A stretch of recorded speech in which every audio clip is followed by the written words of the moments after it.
Bonjour à tous et bienvenue sur France 24 dans Paris Direct. Si vous nous rejoignez, nous sommes le vendredi 20 octobre, il est 9h ici à Paris. À la une, ce matin, l'Union européenne affiche l'unité et son soutien à Mariano Rajoy. Pas question de jouer les médiateurs dans la crise avec l'exécutif catalan. Un appui alors que Madrid se dit prête à entamer la suspension de l'autonomie de la région. Un conseil des ministres extraordinaire doit fixer les modalités ce samedi. On sera à Madrid dans quelques instants. Au cœur du sommet européen auquel participe le Royaume-Uni, les négociations sur le Brexit sont au point mort. Bruxelles et Londres bloquent sur le montant de la facture. La première ministre Theresa May demande un accord qu'elle puisse défendre devant ses concitoyens.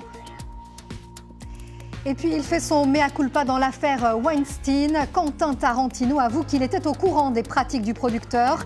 Il regrette de ne pas avoir pris ses responsabilités. Une confession alors qu'une nouvelle enquête pour harcèlement sexuel est ouverte à Los Angeles. Voilà pour les titres à suivre juste après ce journal L'économie avec Johanna Citruc. Elle reviendra sur la flat tax sur les revenus du capital. Adoptée cette nuit par l'Assemblée, pour le gouvernement, c'est une révolution fiscale. Pour la gauche, c'est un cadeau riche. Et puis, à 9h45, notre focus du jour nous emmènera au Japon où le Premier ministre Shinzo Abe est en passe de remporter son pari lors des législatives anticipées ce dimanche. Coup de projecteur sur sa politique économique, les fameux Abenomics.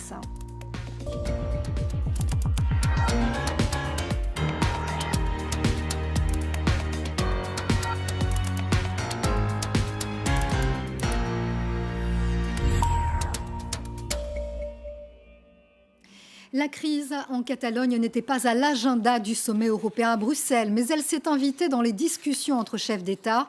Angela Merkel ou Emmanuel Macron ont réaffirmé leur soutien au gouvernement espagnol. Ils excluent toute médiation avec la Catalogne. Écoutez le président du Conseil européen, Donald Tusk. Les institutions européennes et les États membres sont clairs. Il n'y a aucune place, quel que soit le type de médiation, d'initiative ou d'action internationale. Les discussions ou débats sur la situation ne sont pas à l'ordre de notre agenda. Un soutien qui tombe à pic alors que Mariano Rajoy s'apprête à aller de l'avant dans la crise, dans la mise en œuvre de l'article 155 de la Constitution. On part direction Madrid, retrouver notre correspondante Mélina Huette. Bonjour. Un conseil des ministres extraordinaire a été convoqué, on le sait, ce samedi. Alors c'est sûr, cette fois, on va vraiment vers une suspension de l'autonomie. Oui, vous l'avez dit, ce Conseil des ministres, c'est l'étape suivante dans la mise en application de l'article 155 de la Constitution. Il s'agit cette fois pour Mariano Rajoy et son gouvernement de dire exactement quelles mesures ils comptent mettre en œuvre, s'il s'agira d'une suspension de l'autonomie partielle ou globale. Et il faut le dire, on se dirige de plus en plus vers une suspension globale, ce qui veut dire très concrètement que des responsables techniques à Madrid donneraient directement leurs instructions aux fonctionnaires catalans, voire que Carles Puigdemont soit démis de ses fonctions et remplacé par le préfet, préfet qui en Catalogne représente l'autorité du gouvernement central. Toujours est-il que cela ne se fera pas immédiatement. Il faut que ce texte issu du Conseil des ministres soit transmis au Sénat, que le Sénat demande un avis purement consultatif à Carles Puigdemont avant de voter, et ce vote n'aurait pas lieu avant la fin du mois. Alors Mélina, il y a une petite musique qui se fait entendre de plus en plus à Madrid. C'est cette possibilité d'élection législative anticipée en Catalogne. Elle pourrait permettre de sortir de cette crise ? Alors c'est ça, il faut savoir que le gouvernement central, le parti du gouvernement central, le Partido Popular, parti conservateur au pouvoir, est majoritaire à la Chambre haute du Parlement, le Sénat qui doit voter donc l'article 155. Pour le gouvernement, ça ne serait qu'une formalité. Puis pour éviter d'en arriver à cette extrémité, on sait que c'est, ici on appelle ça une bombe nucléaire, cet article 155, jamais utilisé, au contour très flou.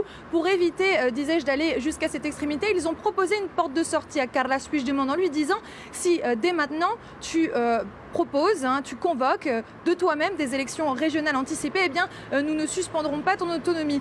Sauf que du côté des Catalans, eh bien, Carles Puigdemont dit pas question. D'ailleurs, si vous mettez en place cet article 155, eh bien alors nous envisageons de déclarer une république catalane autonome. Et en ce cas-là, effectivement, il pourrait y avoir des élections, mais pas celles que vous voulez, c'est-à-dire des élections constituantes. Donc on voit, c'est un peu le serpent qui se mord la queue. En tout cas, chaque camp se renvoie la balle. Et donc la crise, on le voit, est loin d'être terminée ici en Espagne.